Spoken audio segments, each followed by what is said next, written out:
My name is Emma Calloway. I am 29 years old. 3 months ago, my life fell apart in a single afternoon, and I watched it happen from a chair in a conference room where I had once believed I was safe. I had worked at Hargrove Hotels for 6 years. 6 years of early mornings, late nights, covering for colleagues, learning every floor plan, every system, every guest preference file. I had worked my way up from front desk associate to assistant operations manager, and I was proud of that. I had earned it. Then one Tuesday in October, I walked into my director's office with a folder of receipts I had discovered during a routine audit, vendor invoices that didn't match any services rendered, payments routed to shell companies, numbers that simply did not add up. I thought I was doing the right thing. I thought that was what you were supposed to do. By Thursday, I was escorted out of the building with a box of my belongings and a termination letter citing performance concerns. 6 years. Gone in 48 hours. My daughter, Lily, was 7 years old. She was at school when it happened. I remember sitting in my car in the parking garage, holding that cardboard box on my lap, thinking about how I was going to explain to her why I couldn't take her to swim lessons on Saturday, why we might need to move out of our apartment, why everything was suddenly different. My mother had been watching Lily every day while I worked. She lived 20 minutes away, and she said it was good for both of them. That arrangement had kept us going. Now I didn't know how long it could last. I spent the next 2 months applying for every management position I could find. I got 3 interviews. No callbacks. My name was apparently circulating in ways that didn't help me. I had savings, but not enough. The rent on our apartment was due. Lily's school had a supply fee coming up that I had already promised her I would handle. My mother was retired and couldn't lend me much. I was running out of options faster than I could come up with new ones. That's when I saw the listing. It was on a local jobs board, buried between a night shift warehouse position and a dog grooming apprenticeship. Personal estate assistant needed. Live-in position. Full room and board provided.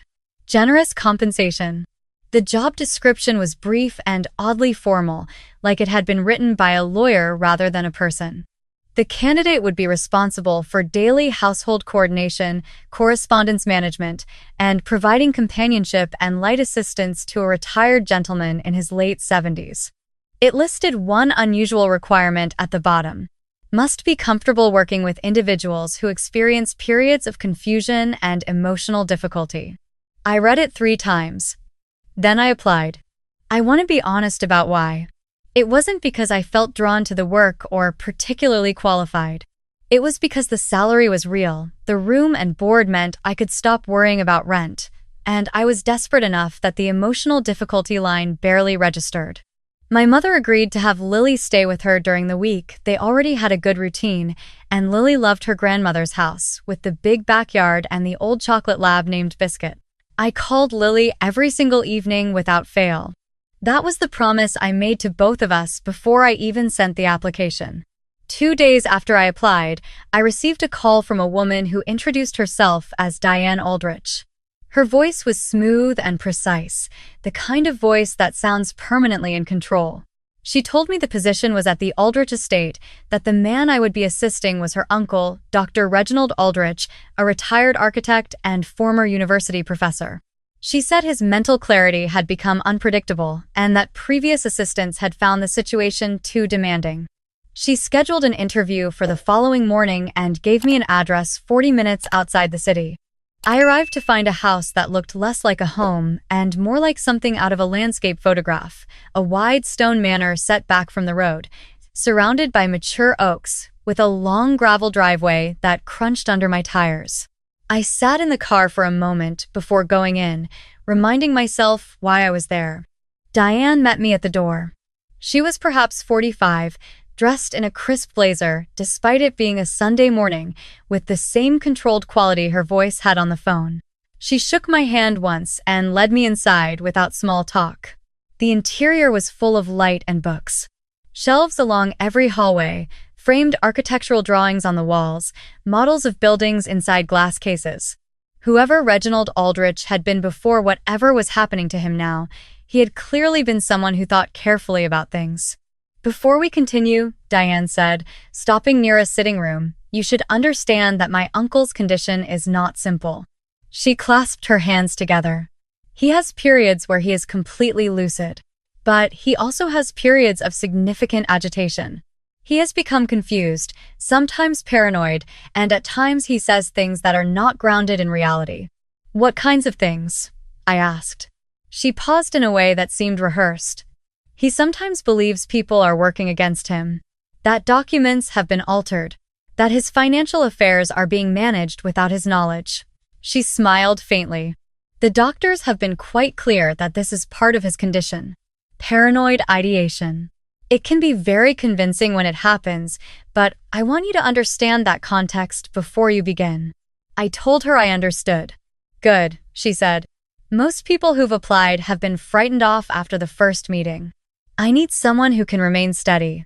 She took me upstairs to a large study where a man sat at a desk facing a window that overlooked the back garden. He was thin, with white hair neatly combed back, and he wore a cardigan despite the warmth of the room. When he heard us come in, he turned slowly in his chair. His eyes were sharp. That was the first thing I noticed, not confusion, not cloudiness. Sharp, dark eyes that moved to Diane first, and then settled on me with something like careful attention. Uncle Reg, Diane said pleasantly, this is Emma. She's here to help around the house and keep you company. He looked at me for a long moment. You're new, he said. Yes, I said. I'm Emma. He studied me another second. Then he turned back to the window. The roses need deadheading, he said. Nobody has done it in 3 weeks. Diane exhaled softly beside me. See what I mean, she murmured. But I didn't see what she meant. That sentence had seemed perfectly coherent to me. I looked out the window. The roses did look overgrown. I took the job. The room they gave me was on the 2nd floor, small but clean, with a window that faced east and a writing desk I immediately claimed for the nightly video calls with Lily. The first evening, I called her right at 7, as promised. She showed me a drawing she had made of Biscuit wearing a crown. I told her I missed her and that I would see her on the weekend.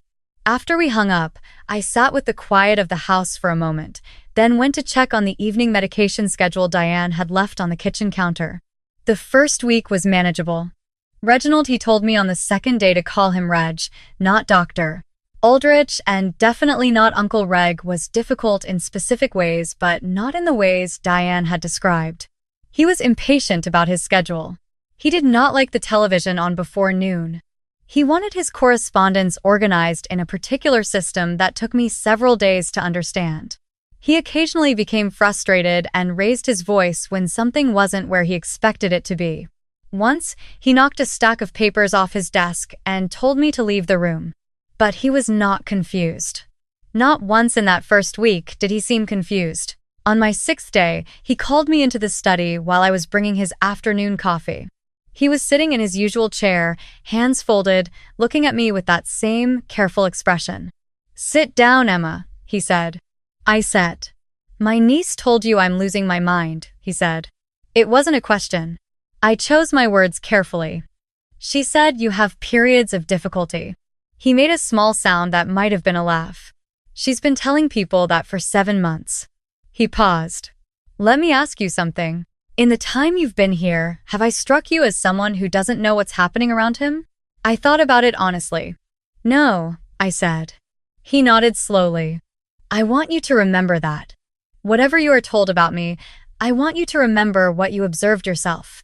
I didn't know what to say, so I didn't say anything. He picked up his coffee and turned back to his desk. The conversation appeared to be over. But on my way out of the room, I thought about the way Diane had specifically, carefully, preemptively told me that paranoid ideation could be very convincing. I thought about how that framing was almost too convenient. I pushed the thought aside. It wasn't my business. I was there to do a job. The following Tuesday, Diane's brother arrived. His name was Cole Aldrich. He was somewhere in his early 40s, and he had the easy confidence of someone who had never seriously worried about money. He walked through the front door without knocking, dropped his jacket on the entryway bench, and moved through the house like he owned it, which I was beginning to understand was precisely the point. He found me in the kitchen and introduced himself with the practiced warmth of someone performing friendliness rather than feeling it. He said he was glad Diane had finally found someone reliable. He said the house looked better. Then he leaned against the counter and looked at me with an expression that was friendly on the surface and something else entirely underneath. "You should know," he said, "that Reg can be very persuasive. He's spent 40 years running departments and chairing committees. Even now, even with everything going on with him, he can make you feel like you're the one who's wrong." He smiled. "Just keep it in mind." "I appreciate that," I said. He held my gaze a beat too long before nodding and heading upstairs. That evening, I was on the phone with Lily. She had lost a tooth and wanted to make sure I knew every detail when I heard voices coming from the study down the hall. The door was nearly closed, but not quite, and Cole's voice carried. "The evaluation is scheduled for the 14th, he was saying. "Dr. Pierce will conduct it." Diane's voice, quieter. "Is Pierce reliable?" "Pierce understands the situation." A pause. "And if Reg has one of his clear days?" Cole's response was flat and deliberate. "Then we make sure the medication schedule is adjusted before the 14th. He's been too stable lately. Pierce needs to see what we've been describing." I stood very still in the hallway. "And the trust documents?" Diane asked. "Once he's declared incompetent, the trustee arrangement activates. Everything moves to joint management. His signature is no longer required." Another pause. "We've been patient long enough, Di. He was going to leave half of this to the university endowment." "The university? After everything we've done?" "I know," Diane said. "The 14th, Cole repeated. "Keep the schedule." I went back to my room and finished my call with Lily, but I barely heard what she was saying. I kept thinking about Reg's voice in that study 6 days ago. "Have I struck you as someone who doesn't know what's happening around him?" And Diane's careful, preemptive framing paranoid ideation can be very convincing. He wasn't paranoid. He had been right about everything. The next morning, I arrived at his study with coffee and found him reading, annotating a journal article in the margins with a red pen. He looked up when I came in and immediately read something in my face because he set the journal down. "What happened?" he said. I put the coffee on his desk. I stood there for a moment deciding what to do because I was aware that I was a person who had been hired by Diane and Cole Aldrich, living in their uncle's house on their arrangement, and that what I was about to say had real consequences for me. Then I thought about 6 years at a job I loved, and a folder of receipts, and a cardboard box in a parking garage. I told him what I had heard. All of it. The evaluation on the 14th, Dr. Pierce, the medication adjustment, the trust documents. He was quiet for a long time after I finished. He looked out the window at the roses, which I had deadheaded the previous week. "Dr. Pierce," he finally said. "Raymond Pierce." He said the name like he was filing it. He was at a dinner Diane hosted last spring. I thought that was strange at the time. He turned back to me. "How long have you been in this house, Emma?" 12 days, I said. He looked at me steadily. "And you're telling me this?" "Yes." "Why?" I thought about it. "Because it's wrong," I said. "And because I know what it feels like when the people who are supposed to be on your side use your situation against you." He was quiet again for a moment. Then he said, very simply, "Then help me." What followed was 3 weeks of careful, deliberate work that required both of us to be more disciplined than I think either of us had expected. The first thing we needed was documentation. Reg contacted his personal attorney, a man named Gerald Pratt, who had been his lawyer for 22 years and whom he trusted completely. Through a contact method that bypassed the household phone and email a cell phone he had kept in a locked desk drawer that Diane didn't know about. Gerald came to the house on a Thursday morning when Diane and Cole were both in the city, parking on the service road at the back of the property so his car wouldn't appear in the driveway. I stood watch in the hallway while they talked for 2 hours. Gerald told us afterward that Cole had already made quiet inquiries with 2 other attorneys about the trustee arrangement, and that the evaluation with Pierce appeared to be the first step in a broader legal strategy. He also told us that if Reg was declared incompetent on the 14th, the challenge process would be long, expensive, and not guaranteed. "We need Pierce to see exactly who you are." Gerald said to Reg. Clear, composed, and fully in command of your faculties. Reg nodded. That should be straightforward. I am all of those things. You are, Gerald said, but we also need to account for what they may do to the medication schedule beforehand. Emma, I need you to document everything. Every pill, every dosage, every change. If they alter something, I need to be able to show it. I started keeping a log that same day, a small notebook I carried in my pocket, writing down every medication I observed being given, every instruction Diane left, every change to the routine. I photographed the pill organizer each morning before and after. I did it quietly, consistently, without making it visible. During this same period, something else was happening that I hadn't expected.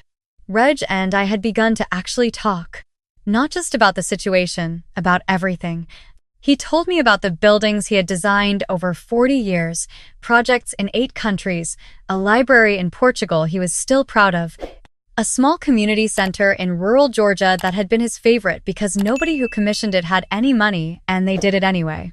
He asked me about my work history, about what had happened at Hargrove Hotels, and he listened without performing sympathy. He just listened, and then he said, very matter-of-factly, that the people who had done that to me had made an error they would eventually be forced to account for. I told him about Lily. He asked to see photos, so I showed him the drawing of Biscuit with the crown. He studied it seriously and then said that she had a strong graphic instinct and that he had seen worse composition from second-year architecture students. On the Sunday before the 14th, Diane called to say she would be arriving Monday evening with Cole to prepare for the evaluation. That night, I noticed the pill organizer had 2 additional capsules I didn't recognize alongside the regular medication placed there while I had been on my call with Lily. I photographed them immediately and forwarded the image to Gerald. He called me back within an hour and told me the description matched a sedative that in higher doses would cause significant cognitive dulling, disorientation, and agitation. He told me not to administer them. I said I had no intention of it. On Monday, Diane arrived with Cole and a careful, pleasant energy that told me they believed everything was proceeding exactly as planned. Diane asked how Reg had been doing. I told her he had been having some difficult days, more confused than usual, more agitated. Cole nodded with an expression that was trying not to be satisfied and mostly failing. That evening, Cole said something to me in the kitchen that I wrote down in my notebook word for word afterward. He set his glass on the counter and said, not unkindly, that I should know the situation with Reg was going to change soon, that the family was making arrangements that were in everyone's best interest, including mine, and that if I handled the transition professionally, there would be a generous severance and a strong reference letter. We want to make sure the right people are taken care of, he said. I thanked him and said I appreciated knowing that. He smiled and went upstairs. The 14th arrived on a Wednesday. Dr. Pierce came at 10 in the morning, a soft-spoken man in his 60s with careful eyes who shook hands with Diane and Cole before he shook hands with Reg. Gerald arrived 20 minutes later, which was not part of Cole's plan. I had let him in through the back door. Cole's expression when Gerald walked into the sitting room was the first moment I saw the confidence leave his face. He recovered quickly, said something about not realizing Reg had invited legal representation, and Gerald said pleasantly that he hadn't realized legal representation needed to be disclosed in advance. Diane sat down slowly on the far couch. Dr. Pierce conducted his evaluation with Gerald present. It took an hour and 15 minutes. Reg answered every question clearly, recited dates and sequences accurately, discussed his financial affairs in specific terms, and described the history of his estate planning decisions in exact detail, including the endowment gift to the university, the conditions of the trust, and the date on which each document had been amended. His voice was steady throughout. His hands didn't shake. Toward the end, Reg looked directly at Dr. Pierce and calmly asked whether the doctor had ever evaluated a patient at the request of that patient's potential beneficiaries before conducting any independent clinical contact with the patient himself. Dr. Pierce did not answer. Reg then said that he understood Dr. Pierce had attended a dinner at his niece's home in April and that the two of them had met on at least 2 occasions prior to the evaluation being scheduled. He said that he had no personal objection to Dr. Pierce as an individual, but that he wanted the timeline on record. Gerald opened his briefcase. What he placed on the table were printed records, phone records, meeting notes, the medication photographs I had taken, and a recording that Reg had made himself on the cell phone in his desk drawer during a conversation with Cole in that same sitting room 5 days earlier, in which Cole had told him, believing the conversation to be private, that the evaluation was a formality and that Reg's opinions about his own estate were no longer something anyone needed to consider. The room was very quiet. Cole stood up. He said this was absurd, that they had only been trying to protect Reg, that the family had been worried and had acted out of concern. His voice was almost convincing. Almost. But it had the quality of something constructed rather than felt, and I think everyone in the room could hear it. Diane said nothing. She sat on the far couch with her hands in her lap and looked at the window, and I think in that moment she understood it was over. Gerald spoke for the next 20 minutes in the measured, precise language of someone who had been practicing law for 35 years. He outlined the evidence, described the legal exposure that Cole and Diane had created for themselves, and noted that law enforcement had been briefed and was prepared to proceed based on the family's decision about how to handle the next steps. He gave them options.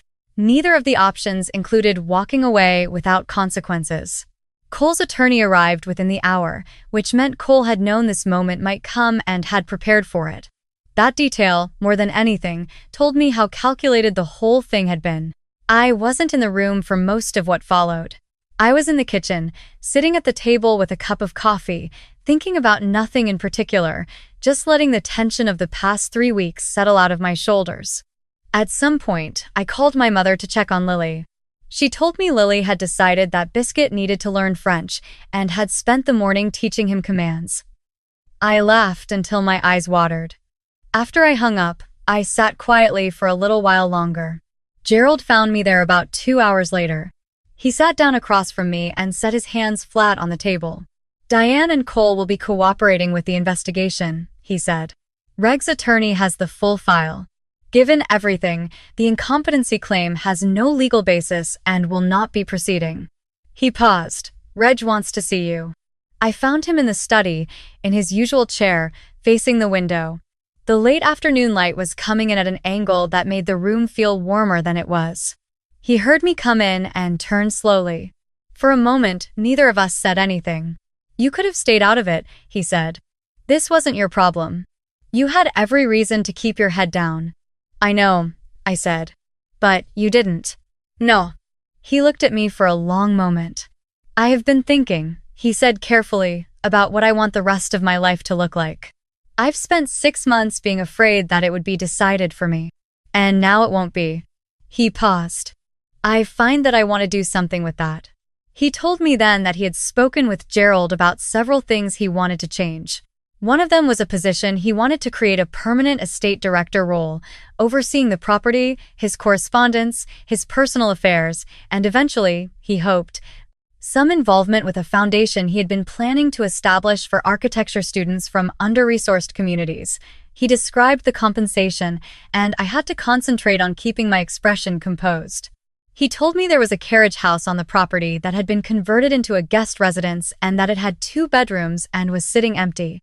Your daughter could have her own room, he said, as simply as if he were mentioning the weather. I didn't say anything for a moment. Reg, I said finally. I know it's a significant decision, he said. Take the time you need. I'm not going anywhere. He turned back toward the window and picked up his red pen. Also, the fountain in the back garden needs repair. I've been waiting 8 months for someone to deal with it. I walked out to the back garden as the light was fading. The roses I had deadheaded 3 weeks ago were starting to put out new growth. The fountain was indeed broken dry basin, cracked tile along one edge. I stood there for a while, thinking about a 7-year-old girl in my mother's backyard teaching French commands to a chocolate lab named Biscuit, and about a carriage house with 2 bedrooms, and about what it meant that doing the right thing had, against most of my expectations, turned out to matter. I called Lily at 7, same as always. She answered on the first ring, already talking before I could say hello, telling me about something Biscuit had done with a tennis ball and whether dogs could technically understand French if they really tried. I sat on the garden wall with the broken fountain behind me and listened to every word, and for the first time in months, I didn't feel like I was trying to hold something together. I just felt like her mother. "Mom," she said at some point. "Are you happy?"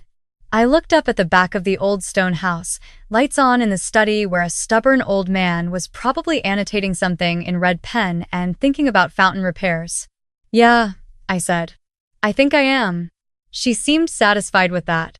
We talked for another 20 minutes about the French experiment and whether Biscuit had passed or failed, and by the time we said goodnight, the stars were out and the garden was dark and quiet and entirely, unexpectedly, mine.